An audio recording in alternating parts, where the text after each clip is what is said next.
Hi guys, Miata Man here. Today the sun has come out, the chill is out of the air, and it's time to pull out my beautiful 1991 British Racing Green Miata and get it ready to go back on the road for the spring. So what we see here is me getting ready to change the clutch slave cylinder, and that is it in the center of the screen there. Get in for a close-up here.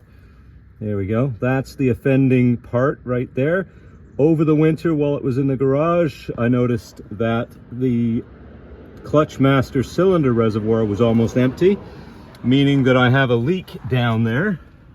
And you can't really see it from this angle, but I'll take you up through the top and show you what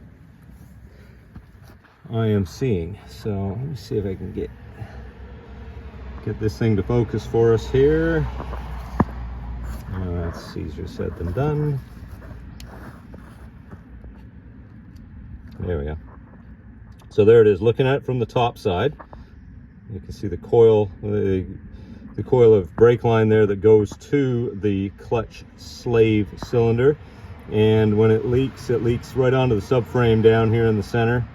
And it'll actually eat the paint right off of that because brake fluid is what's in the system and it is corrosive on paint. So that's that there.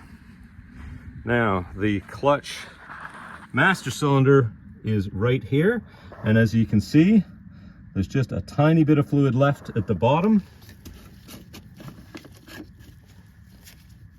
and looks like there's actually none left in there. That's just a little bit of residue that didn't make it into that hole.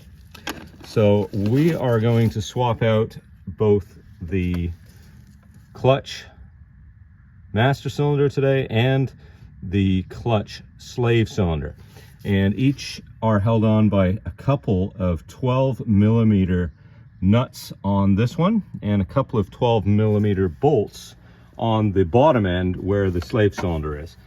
And that there is a 10mm nut that holds the line onto it, and I would highly recommend using a flare nut wrench to avoid rounding the edges off of those when you take them off. The bleeder on the new part is going to be 8mm, and I'm going to get this done this afternoon, well, actually this morning probably, but I just wanted to let you know what's going on with the car today. I will probably suck the brake fluid out while I'm at it as well because it's starting to change color. I like to keep that all nice and clean all the time. And hey, look, we've got a special guest. Hey, Mark. Good. What's going on? You driving the Miata today? I am. Ah, beauty. Oh, well, here's Mark with his Miata enjoying the good weather. Show you my new headlights. Right on. We were just filming a YouTube video here, so let's have a look at Mark's new headlights. What's he got on here? Oh, another new set of halo LED headlights on Mark's car today. Another. And the Hellas, because he loves lights. He can't get enough. This guy's... and another set of lights in the bottom. So it looks like he's getting ready to go on a rally course, but he's just driving around the neighborhood. Hey, Mark? In the mountains. So anyway, back to my Miata here. We, like I say, we got the new parts all ready to go. That's what a new slave cylinder looks like right there. That's the new master cylinder that's gonna go in, and that's what it looks like. So what happens here, when you depress the clutch, it creates pressure in here, and that pushes, this thing's extended right now, but let me see if I can show you. Pull that little plug out that they come with. And now that that's off, I should be able to actually push this in by hand.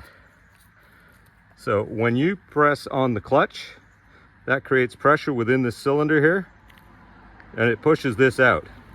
And that's what actuates the clutch fork, which is right, I can't get this to work with the gloves on, but there you go. That's the clutch fork right at the end of it there. So it pushes on that and engages the clutch. So that is the new piece that's going in there. That's where the leak is.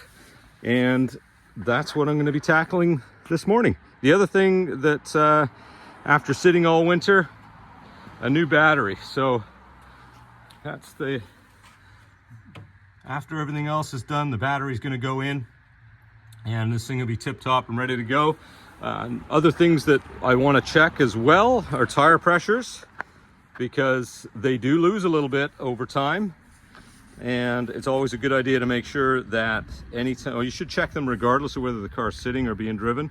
You should be checking them every couple of months just to make sure there's no problems, because you can have a little leak or you can have a nail in it and then it's a bigger leak, and if you don't notice, you can actually ruin tires by driving on them when they're too low. So there we are, folks. I hope that is interesting. Let me know if you have any questions, and I'll chat with you guys soon. Thanks for watching.